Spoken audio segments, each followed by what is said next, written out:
नमस्ते, मैं रौनक the stenographer, आपका अपना मित्र। आज बात करेंगे हम लोग एम्स CRA 2025 में जो मिस्टेक्स परसेंटेज कैसे कैलकुलेट होता है, क्या डिक्टेशन रहता है, कैसा मैटर रहता है, क्या सेम एज SSC जैसा रहता है, परसेंटेज ऑफ मिस्टेक्स क्या अलाउ है जो SSC में जैसे कास्ट वाइज अलग अलग है। 7% for general grade D, 7% for general और 10% फॉर एनी कास्ट।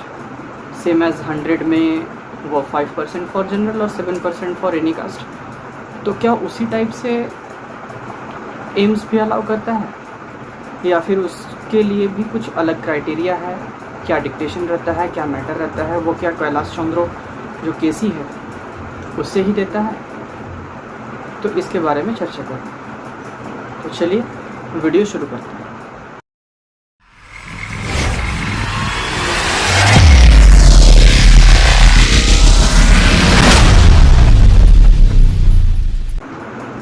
तो पहले बात करते हैं पॉइंट बाय पॉइंट।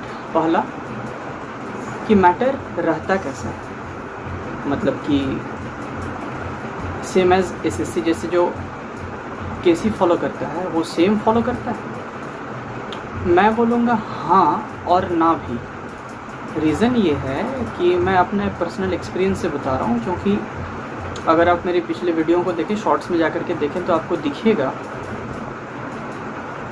मैं 2024 से सिलेक्टेड हूँ और जो भी बोल रहा हूँ वो फैक्ट के साथ बोल रहा हूँ, खुद का पर्सनल एक्सपीरियंस के साथ बोल रहा हूँ कि केसी देता है, बट वॉल्यूम जो है एकदम जो पीछे वाला वॉल्यूम है, करीब करीब अगर आप पकड़ लो 18 से लेकर के जो 22-23 तक वॉल्यूम है वो फॉलो करता है, जो कि थोड़ा सा टफेस्ट अच्छा लेवल का होता है। अगर वो ना दे तो प्रोग्रेसिव में से वो सारा चैप्टर्स उठाता है जो कि थोड़ा सा अच्छा लेवल का है, वो नहीं जो SSC फॉलो करता है। जैसे कि किसी एग्रीकल्चर पे दे दिया, किसी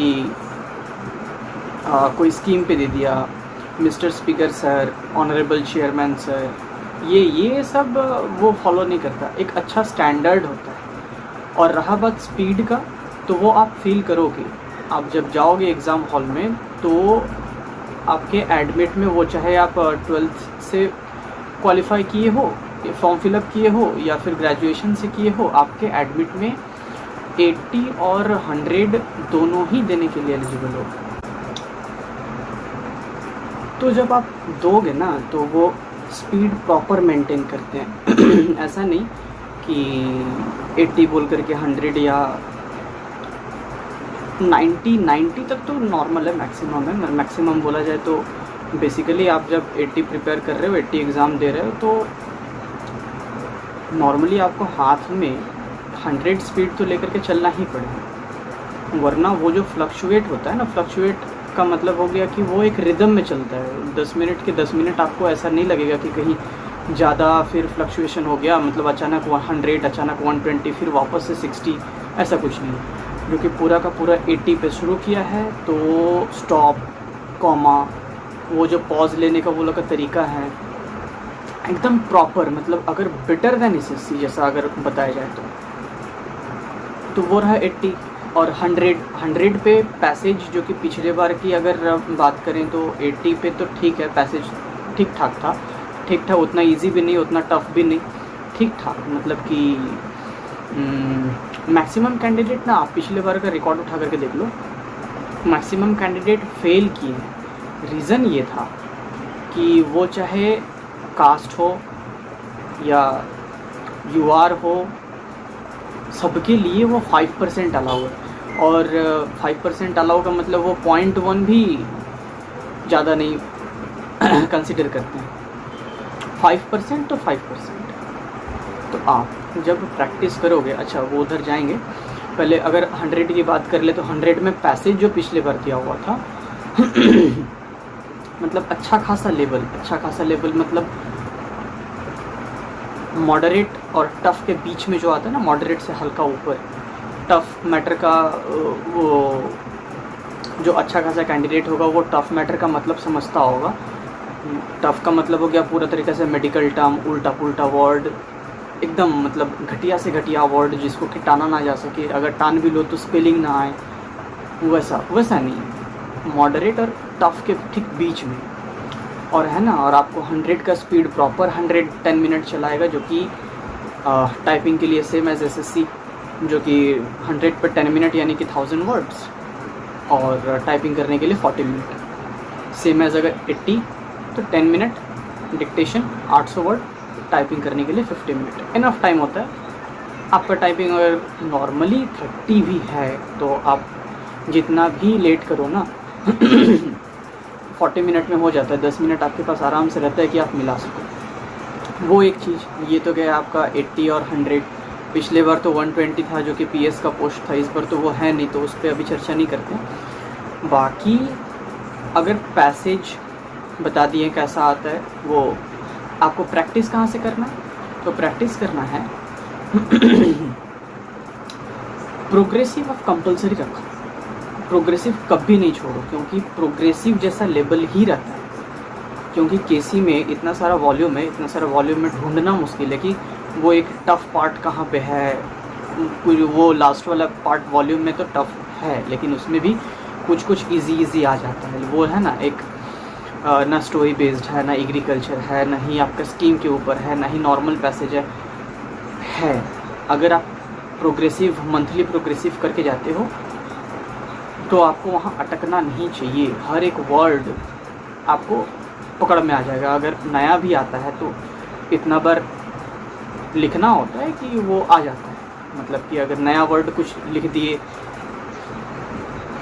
आसपास में कुछ एक दो लेटर लिख के चले गए कि हाँ ठीक है ये आएगा, ये मतलब बाद में अगर टाइप करने के तो दिमाग में आ जाएगा कि यही वर्ड था। तो ये सब छोटा छोटा ट्रिक है जो कि करना होता है। वो आपका प्रेजेंस ऑफ माइंड काम करता है कि आप उस ड्यूरेशन में क्या कर रहे हो। ये हो गया। चलो अभी बात करते हैं, अभी क्या क्या बात किया हम लोग। मिस्टेक्स वो बता दिए कि 5% ही रहता है। 5% का मतलब ना ही वो 80 में ज़्यादा देगा।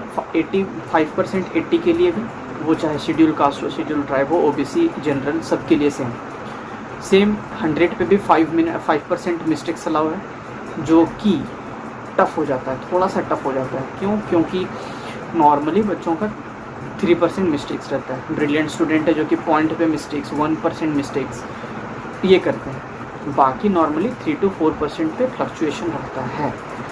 और प्रैक्टिस करके आप लोग करो कि नीचे लेकर के आओ, क्योंकि एग्ज़ाम हॉल प्रेशर वो अलग चीज़ है। तो 5% तो रहेगा।